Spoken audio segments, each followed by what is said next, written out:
Nuestro invitado especial del día de hoy es el doctor Diego Sánchez Rodríguez. El doctor Diego es médico especialista en medicina interna de la Universidad de Caldas.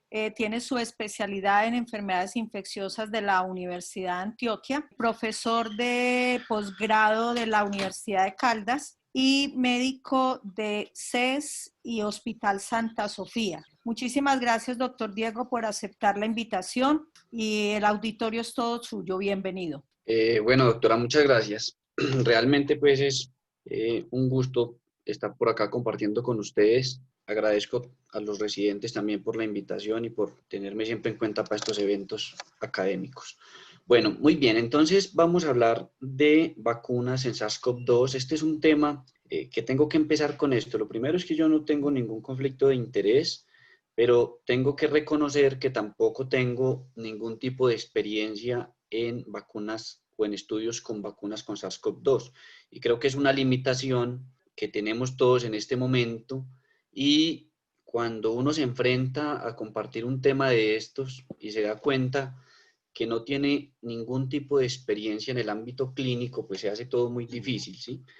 Sin embargo, pues vamos a tratar de dejar algunos mensajes con respecto al tema y teniendo en cuenta que próximamente creo yo que tendremos vacunas disponibles y tendremos mejor calidad de la literatura, pues vale la pena siempre anticiparnos a lo que se viene. Entonces recordemos un poquito, definitivamente llevamos aproximadamente 11 meses de estar recibiendo literatura y de estar conviviendo con SARS-CoV-2.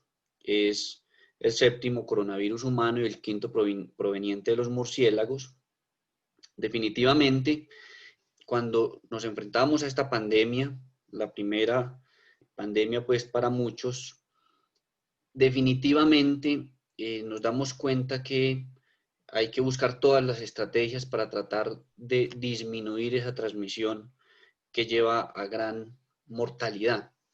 Definitivamente, hasta este momento solo tenemos un tratamiento que ha demostrado disminuir la mortalidad de forma global y es el uso de dexametasona. Y tenemos algunos tratamientos que han disminuido como tal la estancia hospitalaria, como es el caso de Remdesivir. Sin embargo, este no ha logrado disminuir la mortalidad. Y esto lleva a que tengamos que buscar unas estrategias que sean más efectivas en disminuir la infección y es acá donde empiezan a surgir, o donde surge la necesidad de vacunación y de vacunación masiva como tal. Básicamente estos son los principios de una vacuna, pues algo muy superficial para empezar. Básicamente empezamos aplicando una sustancia que vamos a ver las diferentes plataformas de las vacunas en SARS-CoV-2 que lo que van a llevar es a un estímulo final del sistema inmune que me van a dar a largo plazo algún grado de protección. Recuerden que acá juegan un papel muy importante las células presentadoras de antígenos que nos van a dar una memoria entonces de linfocitos T y linfocitos B.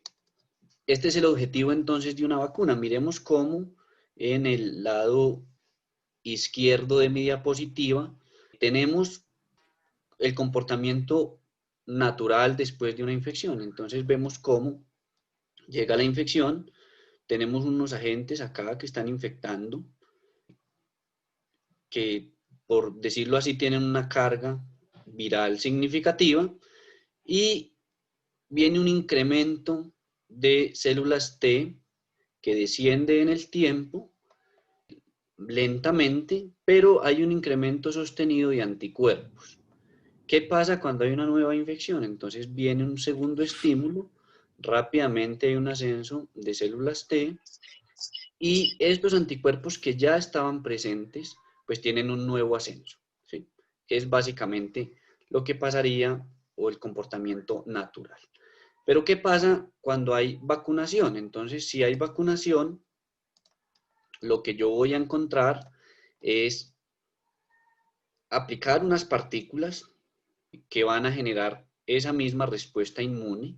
Vemos entonces cómo nuevamente hay un ascenso en células T y en anticuerpos Y ante una nueva infección, pues viene una respuesta y la cantidad de microorganismos, por así decirlo, porque recordemos que este es el principio para todas las vacunas, en bacterias, en virus, hay una menor cantidad de microorganismos y obviamente vendrá una respuesta inmune rápida. Partiendo entonces de los principios pues, de la infección por coronavirus, o lo que ya conocemos de la fisiopatología, vemos cómo es el comportamiento entonces después de que el virus entra al cuerpo, mediado por los receptores AC2, se genera pues o se libera el virus, se genera una transcripción de proteínas y finalmente esto se convierte en un estímulo antigénico que va a expresar lo que veíamos en las gráficas previas. Para esto entonces se han diseñado varias plataformas de vacunas, ¿sí? Son los mismos principios de las vacunas que ya conocemos, cualquier tipo de vacuna. Entonces tenemos la opción de tener virus vivos atenuados, virus inactivados, vacunas basadas en ácidos nucleicos, que esto en términos generales, aunque ya se conocía previamente, viene desarrollándose de forma significativa en esta pandemia. Los vectores virales recombinantes, muchas veces hemos tenido que usar otros virus que permitan de alguna manera un estímulo antigénico o entregando pues parte de las partículas antigénicas virales del virus al cual queremos bloquear. Tienen algunas ventajas y unas desventajas que veremos al final, pero son vacunas con las cuales ya tenemos algún grado de experiencia en otras patologías. Y hay vacunas basadas propiamente en proteínas que son determinantes antigénicos o epítopos. Recordemos también que acá hemos podido reconocer algunas proteínas que tienen un poder antigénico significativo, como es la proteína S de SARS-CoV-2.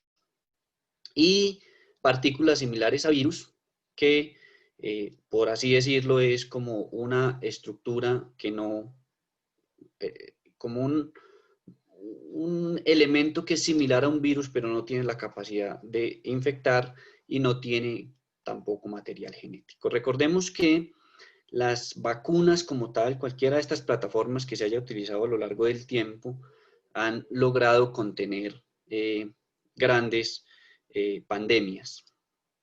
Acá entonces, de una forma esquemática, cada una de las anteriores, las vacunas que utilizan vectores virales pueden ser replicativos o no replicativos. Acá hay ejemplos bien interesantes, recientes, que se desarrollaron con Ebola virus, por ejemplo. Cuando utilizamos sus unidades proteicas, miren cómo aplicar directamente proteína S generaría una respuesta antigénica significativa.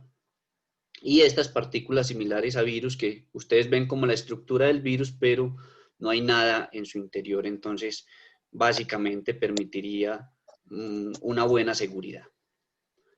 Las vacunas basadas en virus como tal, que pueden ser atenuadas, virus vivos atenuados o inactivados, también gran experiencia en el uso de este tipo de vacunas a nivel mundial en otros virus. Y esta nueva que está a mi derecha, o digo relativamente nueva porque sí se viene desarrollando mucho más durante esta pandemia, y es utilizar ácidos nucleicos.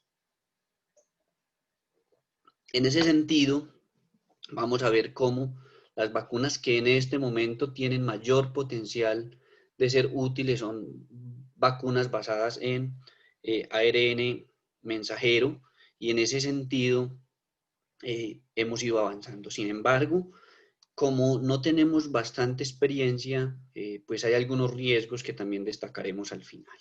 Y obviamente algunas dificultades. Recuerden que una de las principales dificultades que se plantean en este momento es el transporte preservando las cadenas de frío, y ese es un problema grande que tienen estas tecnologías de ácidos nucleicos.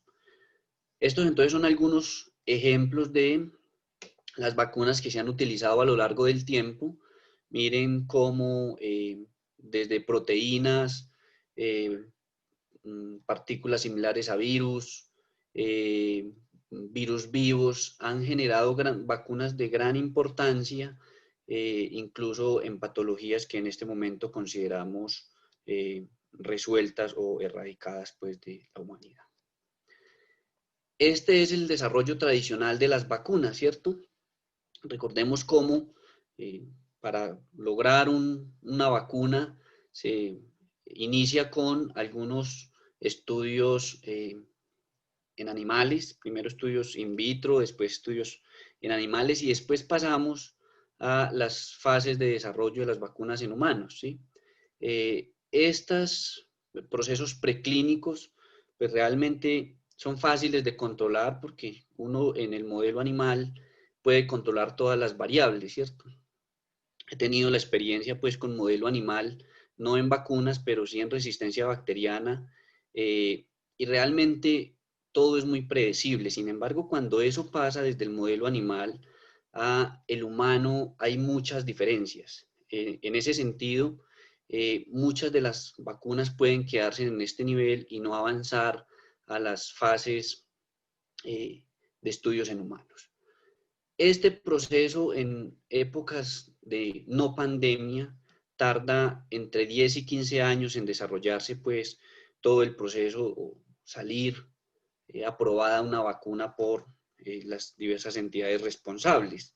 Sin embargo, cuando nos enfrentamos a la pandemia, pues toca que acelerar el proceso porque de lo contrario, pues no se va a lograr contener la transmisión del virus de forma oportuna. Miren entonces cómo en estas fases 1 y 2 realmente importa más la seguridad, que es lo que voy a buscar en pacientes que son saludables, que no tienen comorbilidades, que son sanos y son muy pocos. Realmente lo que busco acá es seguridad, ¿sí? Y simultáneamente entre estas fases 1 y 2, pues voy optimizando la dosis y ya en las fase 2 ya empiezo a mirar que realmente sean inmunogénicos y en la fase 3 busco todo, seguridad, eficacia y finalmente debo o se debe aprobar la vacuna por los entes reguladores.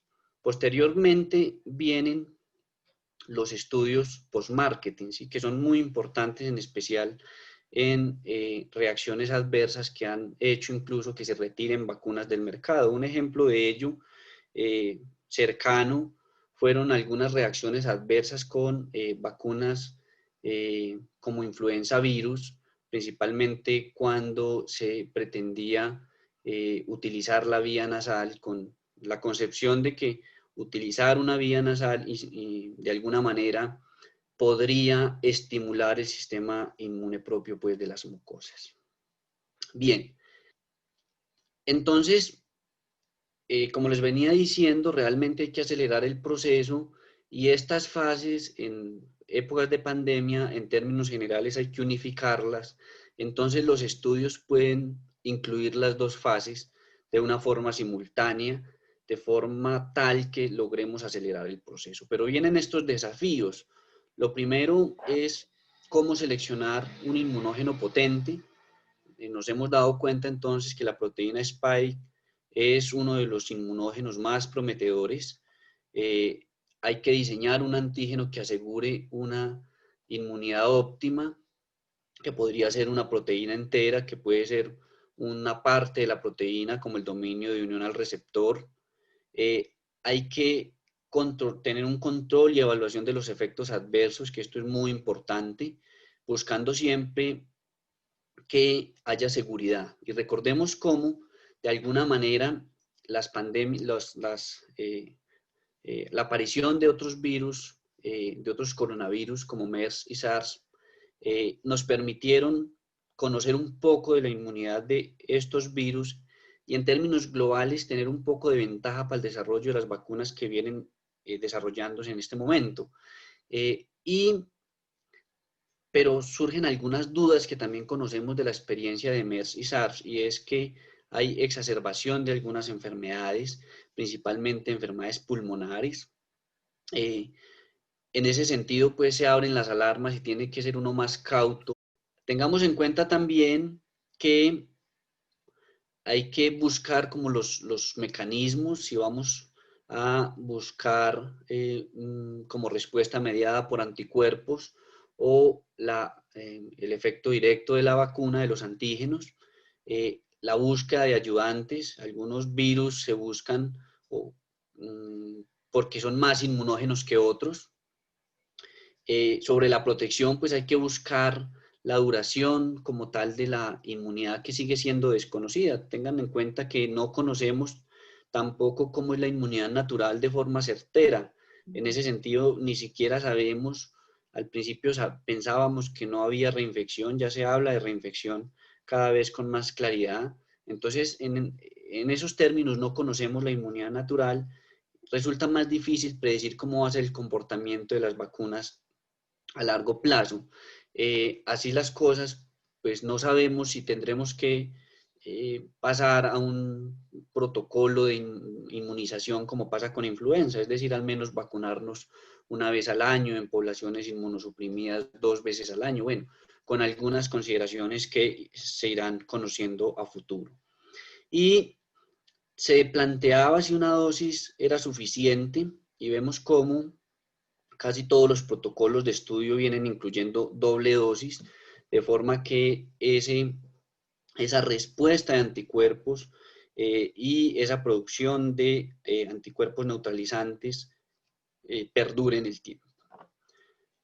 Y se viene entonces romper ese proceso, ese paradigma del desarrollo de vacunas, ¿cierto? Entonces, sopesar los riesgos económicos y de seguridad, el riesgo de la dependencia pues, de brotes, no partir de estudios controlados, aleatorizados, es decir, que viene una gran variación entonces en el desarrollo de vacunas al cual pues nos tenemos que enfrentar, pero también desde la parte clínica tenemos que ser muy críticos de los procesos que llevan a la aparición de vacunas porque en el afán de pronto de tomar una conducta, de adherir a alguna vacuna, podemos tener reacciones adversas muy graves que podrían poner en riesgo pues, a los pacientes.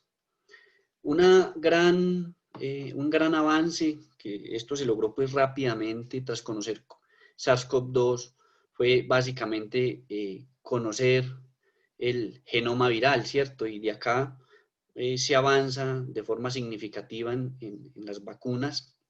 Tengamos en cuenta que tenemos entonces la posibilidad de utilizar la proteína S, utilizar ARN que codifica entonces la proteína también como uno de las plataformas a utilizar. Puede ser la proteína completa o una parte de la proteína. Bueno, eso nos dio grandes ventajas y esto se logró en términos globales fácilmente. Este es entonces como el estado de las vacunas actuales. Entonces miren cómo en fase 1 tenemos 40 vacunas, en fase 2, 17, en fase 3, 3 vacunas. Algunas de estas vacunas, ¿qué es lo que ha pasado en China y en Rusia? Se han aprobado antes de conocer todos los estudios. Algunos autores dicen que estos son medidas de mucho riesgo y evidentemente pues así pueden llegar a producir efectos adversos muy graves toda vez que no se siguen de forma como más organizada los protocolos. Bueno, sin embargo, pues vamos avanzando. Voy a contarles entonces cómo estos son algunas plataformas, el tipo de vacuna que tenemos, si están aprobadas para una o dos dosis. Bueno, voy a nombrar acá unas cuantas, voy a avanzar esta tablita y las voy a mostrar una por una. AstraZeneca fue una de las primeras vacunas que empezó pues a avanzar en los procesos. Utiliza un vector viral que es adenovirus de chimpancé. Moderna y Pfizer, que son tal vez las vacunas que están más adelante y más próximas a salir al mercado, utilizan la plataforma de ácidos nucleicos, RNA mensajero. Estas dos vacunas, insisto, vamos a mostrar los artículos que han mostrado la eficacia como tal, y son vacunas que van bien, van adelante, tienen ya los estudios de seguridad que por lo menos dan algo de tranquilidad. Obviamente faltan los estudios de fase 3. Estas otras vacunas que también han ido avanzando utilizan vectores virales como adenovirus 5, algunas otras con otros adenovirus. Novavax utiliza nanopartículas, Sinovac es una vacuna inactivada, y la famosa vacuna rusa, que utiliza también vectores virales como adenovirus 5. Bien, esta es una de las primeras vacunas de AstraZeneca, publicada inicialmente pues en Lancet. Miren cómo son vacunas que están en fase 1 y 2 simultáneamente y avanzan en la fase 3. Utiliza vectores virales, como habíamos dicho, adenovirus de chimpancé, y comparan con otra vacuna que habitualmente uno puede utilizar placebo, o en vacunas puede utilizar una vacuna pues que no tenga ningún efecto contra estos virus o efectos cruzados. Entonces acá se utiliza meningococo, contiene toda la proteína Spike.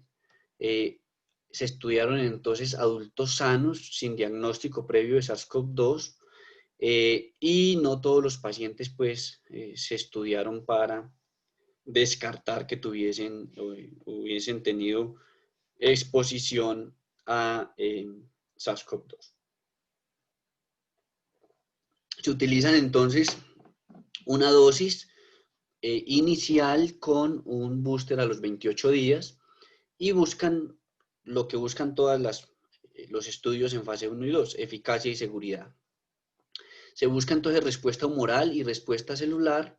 La respuesta humoral, básicamente por medición de anticuerpos tipo IgG, estudios por ELISA de la proteína Spike, y ensayos de neutralización, que ahí están o se describen las diversas técnicas a utilizar para buscar la neutralización. Esto es básicamente la forma de mirar entonces cómo se da qué pasa cuando hay una exposición al complejo como tal en cultivos virales. Miren entonces que si yo tengo un antígeno de referencia con un anticuerpo problema, que sería el anticuerpo que reconoce el antígeno, se forma la reacción antígeno-anticuerpo y no se generan placas en un cultivo viral. ¿Qué pasó entonces con la vacuna de AstraZeneca? No hubo efectos adversos graves. Sí, como en todas las vacunas, tengo que reconocer que hay efectos adversos leves y que son frecuentes. También vamos a verlo ahorita con las otras plataformas o las otras vacunas disponibles.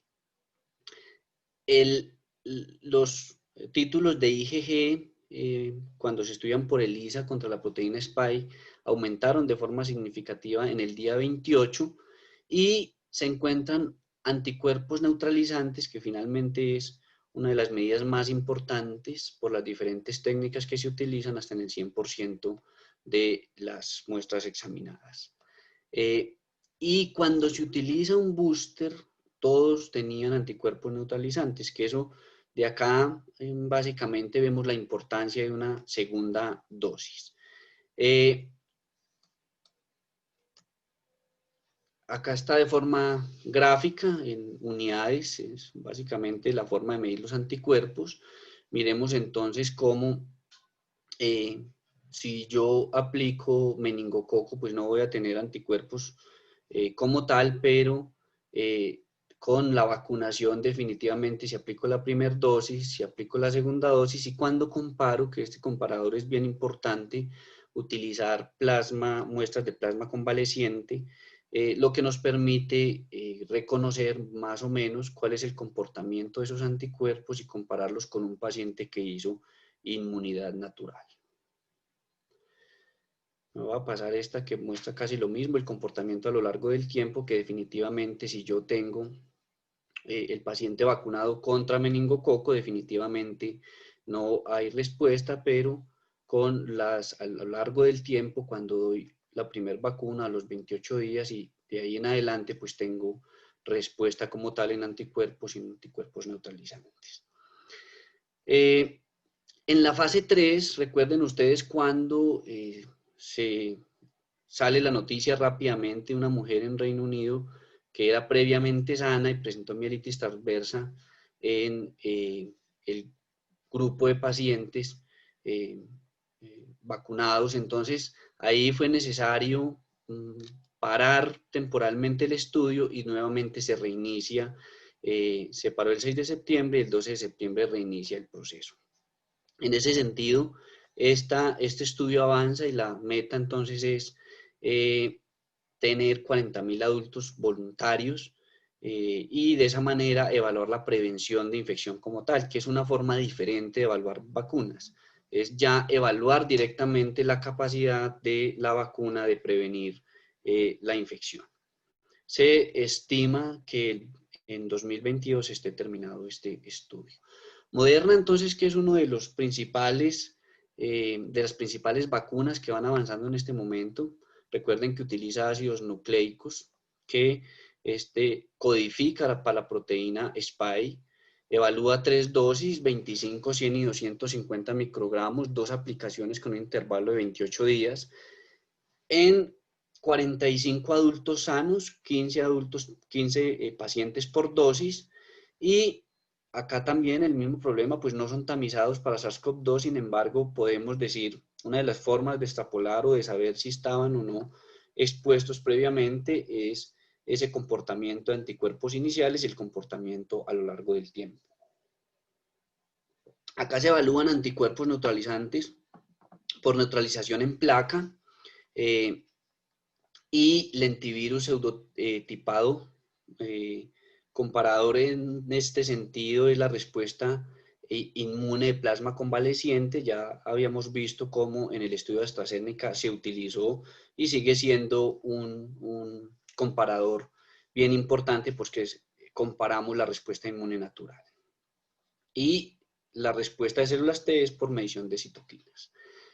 Estas es las características de esos 45 pacientes. Miren que son pacientes realmente jóvenes, entre 36, 31 y 36 años. La mayoría son de raza blanca y son con un índice de masa corporal que está ahí en el límite superior. Este es el comportamiento de los efectos adversos.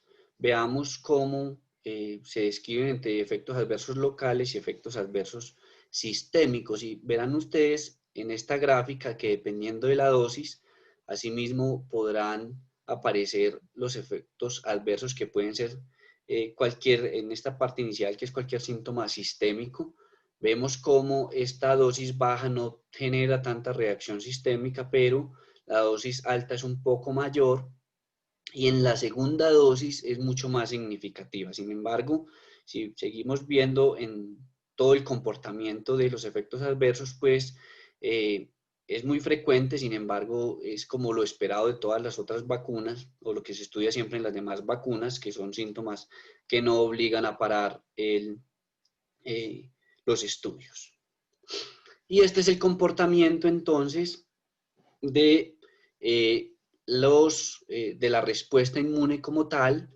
Vemos acá los títulos de anticuerpos contra las proteínas. Definitivamente, si partimos del día 1 donde no hay unos títulos significativos, pero a medida que avanza el tiempo vemos que los títulos se mantienen y se comparan con el plasma convaleciente, lo que significa que es una respuesta inmune adecuada. Vamos entonces a la vacuna de Pfizer. Esta es una de las vacunas más importantes en este momento, no solamente porque pues, han logrado avanzar en el proceso, sino que tienen una capacidad significativa de producir vacunas a gran escala y eso pues en términos globales es prometedor. Este es un ensayo de fase 1 controlado con placebo ciego de escalada de dosis. Estudia adultos sanos, dos grupos de edad, 18-55 y 65-85 años. Era recibir un placebo, una dosis de vacuna, básicamente dos vacunas también, acá están. Una que es esta BNT162B1, que codifica un dominio de unión al receptor de SARS-CoV-2, y la segunda vacuna que codifica la proteína Spike como tal. El endpoint primario es la seguridad y el endpoint, secundario, me quedó mal, es la inmunogenicidad. Esta es la población también.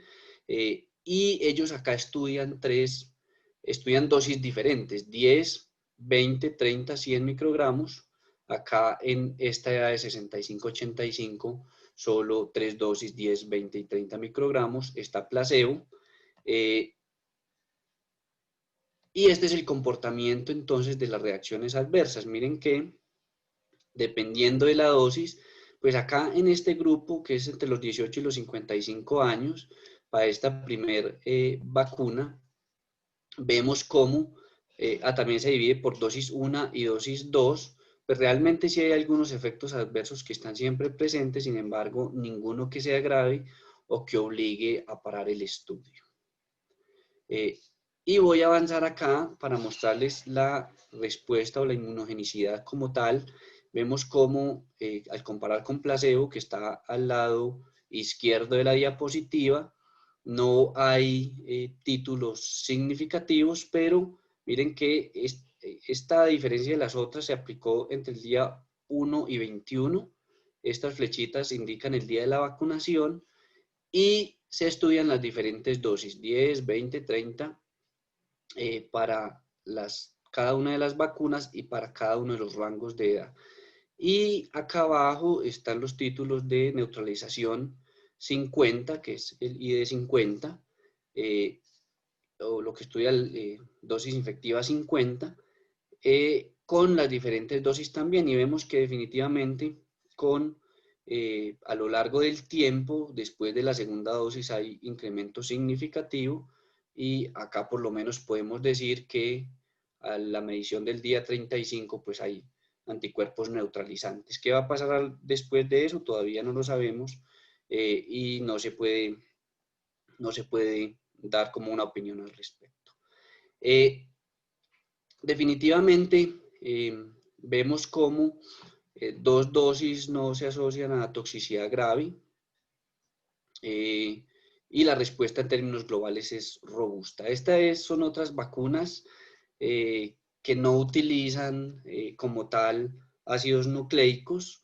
Esta es una vacuna de nanopartículas, es la de Novavax, que es recombinante y también pues podría estar en las vacunas que más han avanzado en el proceso. Esta es un estudio que ya está en fase 2 de seguridad e inmunogenicidad. Seguridad, lo mismo, miren que definitivamente los efectos adversos, tanto locales como sistémicos, siempre van a estar: dolor, edema, induración, eritema. Y miren que cualquier evento sistémico siempre está presente en una forma significativa en los pacientes, dependiendo incluso de la dosis, y principalmente es más evidente en las segundas dosis. Utilizando ayudantes, que se conocen estas técnicas por otras vacunas, se aumenta la inmunogenicidad y se ahorra dosis de antígeno, ¿cierto? Eso de alguna manera entonces induce respuesta de células T, TH1. Y la dosis, dos dosis de 5 microgramos más el ayudante, excedió la respuesta mediana geométrica comparadas con plasma convaleciente, lo que significa que utilizar de alguna manera estas plataformas de vacunas que permiten utilizar ayudantes, de alguna manera mejoran la respuesta inmune. Bueno, hay que tener en cuenta que cada una de estas plataformas tiene ventajas y tiene desventajas. En especial quería mostrarles esta gráfica para tener en cuenta las ventajas que tienen algunas vacunas que son prometedoras en este momento, como las vacunas de RNA. Definitivamente son vacunas que en términos globales se pueden desarrollar rápido, pueden ser de bajo costo, y lo que les decía, si se desarrollan o se producen a gran escala, pues eso es una ventaja en este momento tan crítico. Sin embargo, esto es una tecnología que es nueva, que ha avanzado con coronavirus, entonces siempre hay muchas dudas de cuál va a ser la seguridad a largo plazo. Tal vez en la discusión el doctor Cerón nos pueda decir un poco más sobre el riesgo inmunológico de utilizar vacunas de este tipo, que es una de las grandes preocupaciones que se expresan en la literatura.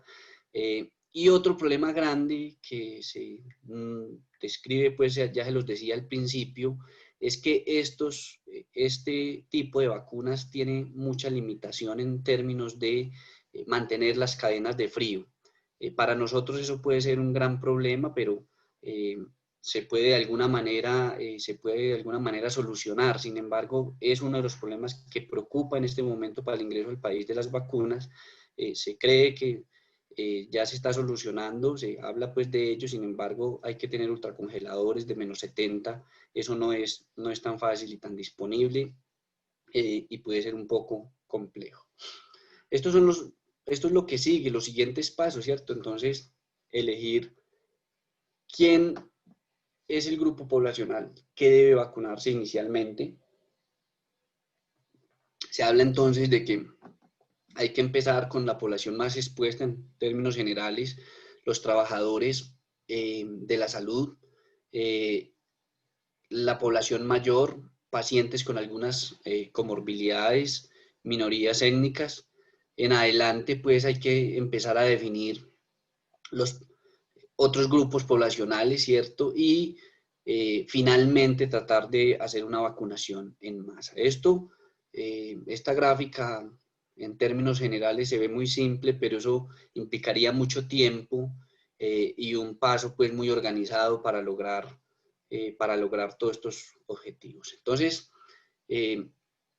¿a dónde vamos con las vacunas en términos generales? Recuerden que a la fecha las vacunas evaluadas solo sugieren inmunogenicidad de la proteína Spike. De alguna manera todos utilizan la proteína Spike, ya sea cuando se utilizan ácidos nucleicos, son ácidos nucleicos que codifican para proteína Spike. La seguridad de las vacunas es aún incierta, ¿cierto? Tenemos los efectos adversos comunes que no hacen que se suspendan los estudios, que son los mismos efectos adversos de todas las vacunas, sin embargo son a corto plazo.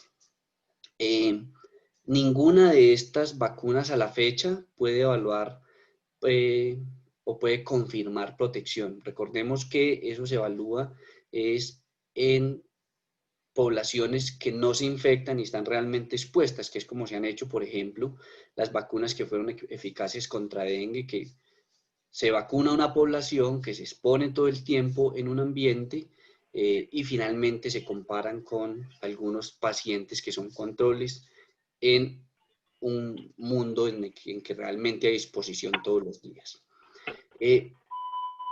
Definitivamente tampoco sabemos algunos aspectos de la inmunidad, ya se los decía, si los pacientes se van a reinfectar o si definitivamente hay que revacunar. Eso solamente nos daremos cuenta en el tiempo. Una vez se disponga pues de una vacuna eficaz, hay que producirla a gran escala, tiene que estar disponible de forma global, y se tiene que garantizar la capacidad de producción y de producción masiva. Finalmente hay otra gran preocupación y se llama precio, pues, que no es una preocupación menor. Los estudios en este momento de seroprevalencia se vuelven muy importantes porque hay que definir realmente cuál es la población vulnerable. En este momento en Colombia no hay estudios muy grandes que nos permitan determinar cuál es la seroprevalencia. Eso es de gran importancia, ¿cierto? Porque en ese sentido podríamos definir cuáles son los pacientes que son realmente susceptibles y en ellos enfocarnos y tratar de priorizar. Creo que es un paso importante para poder avanzar en el proceso de vacunas. Creo que era todo lo que tenía para decirles. En términos generales, aunque uno es optimista con la llegada de las vacunas, en este momento quedan muchas dudas. Hay que ser muy cuidadoso con el análisis. Cuando vienen vacunas a gran escala, cuando hay conflictos de interés, se debe ser muy cuidadoso porque las reacciones adversas vacunales son muy graves. Esta semana en mi consulta particular atendí a una señora que hizo una mielitis transversa por una vacuna de influenza y la preocupación de ella en esta ocasión era muy puntual y la cita era, quería saber si se podía vacunar contra coronavirus en el momento que estuviese disponible. Es una pregunta muy difícil. ¿Por qué? Porque todos los pacientes que ingresan a un estudio de vacunas, a los primeros que sacan de ese estudio de vacunas, son los pacientes que han hecho algún tipo de reacción adversa grave a las vacunas.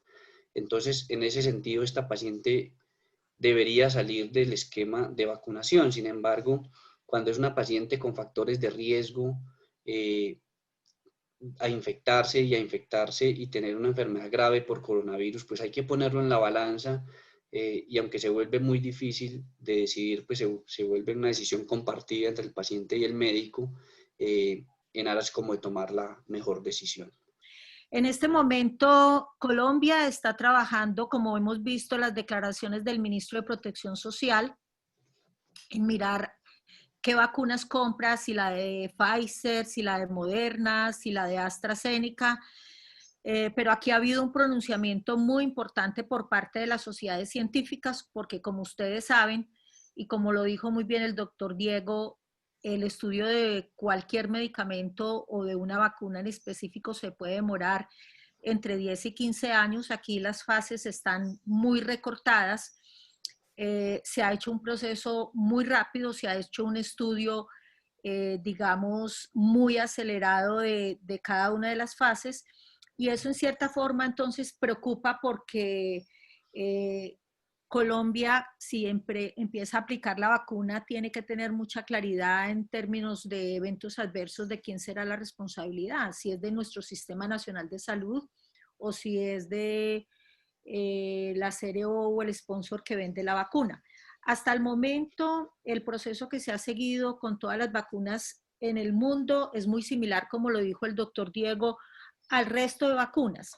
Y pues ha generado un nivel de tranquilidad el hecho de que ya se conoce la fase inicial de inmunogenicidad. No sé si haya alguna otra intervención, alguna otra pregunta. Sí, doctora. El doctor Jorge Villamizar nos pregunta contraindicaciones para la aplicación de la vacuna. Bueno, con respecto a las contraindicaciones, pues esto es muy difícil, esa respuesta en términos globales es muy difícil. Yo no tengo en este momento claro a quién no se la pondría, porque faltan los estudios más grandes que nos seleccionen un poquito ese grupo poblacional. Pero, como les decía, hay algunos pacientes que definitivamente eh, resultan muy riesgosos. Esos pacientes que hayan tenido algún tipo de reacción grave a una vacuna, creo que son de mucho riesgo y finalmente la decisión sí toca que tomarla en conjunto. ¿Por qué? Porque si el paciente se infecta de coronavirus y se muere, se queda uno con la sensación de que no le dio la oportunidad.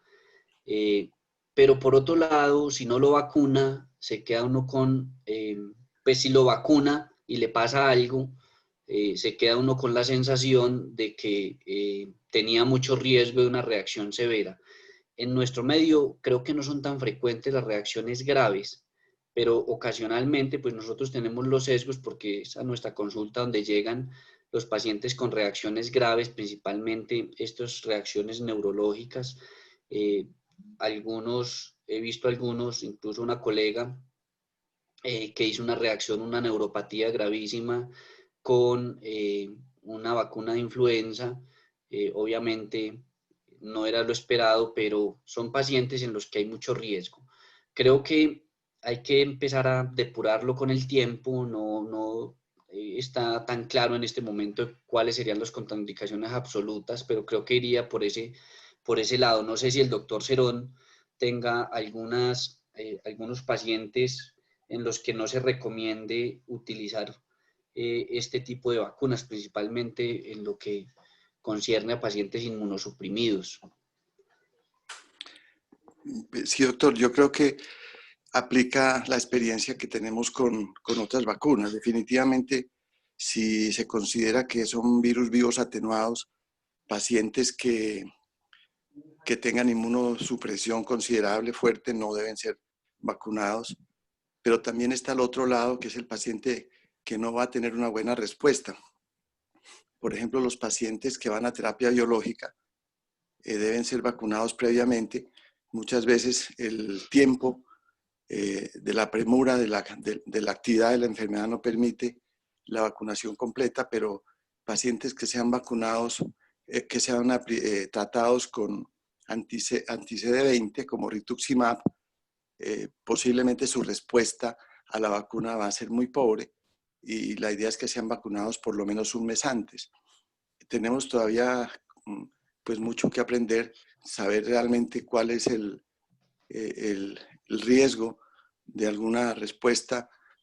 Creo que por lo que se plantea, no habría la posibilidad de que el virus se active o que haya alguna situación pues, de infección relacionada con la vacuna. Me parece que los que están planteando son más bien partículas que no tendrán una posibilidad de replicación. Pero los pacientes inmunosuprimidos, o porque tengan una respuesta inapropiada, tal vez serían objeto de análisis antes de ser vacunados. En el contexto sistémico, ¿cómo ven ustedes las posibilidades de eventos adversos frente a la especificidad del tipo de vacuna que se está estudiando? Pues Doc, en los reportes de el uso de ácidos nucleicos para vacunas, sí se hace como una alerta, y es que utilizar ácidos nucleicos puede generar como exacerbación de patologías autoinmunes. Eso está pues en la bibliografía. Incluso en MERS y SARS se describe cómo había exacerbación de algunas patologías pulmonares, neumonitis eosinofílicas, entre otras. Entonces, ese es como uno de los temores que hay. Ahora, en términos globales de seguridad como tal, con la vacuna versus utilizar un virus vivo, por ejemplo, que es el temor en algunos casos donde no se podría utilizar en pacientes inmunosuprimidos, pues se quedaría, por así decirlo, eliminado ese riesgo. Sin embargo, ya se viene al otro lado, es el riesgo de autoinmunidad. Tenemos dos preguntas, una del doctor Ricardo, si existen estudios de vacunación en niños, y la última del doctor Cristian Giraldo, preguntando sobre la inmunidad celular generada por las vacunas. Bueno, en niños, pues pasa algo bien interesante, y es que como es una enfermedad que no afecta tanto a los niños, pues seguramente se ha focalizado el esfuerzo en los adultos, ¿cierto? A pesar de que los niños se infecten, pues la tasa de mortalidad es baja y la presentación grave es baja, excepto en niños con muchos factores de riesgo. Sin embargo, hay algunas vacunas que ya están estudiándose de los 12 años en adelante. Con respecto a la inmunidad celular, también se viene estudiando, se mide pues con citoquinas y sí hay respuesta celular a la infección por SARS-CoV-2 y a la vacuna. Muchas gracias, doctor Diego, por su excelente presentación. Bueno, que tengan un feliz día y muchísimas gracias a todos por la asistencia.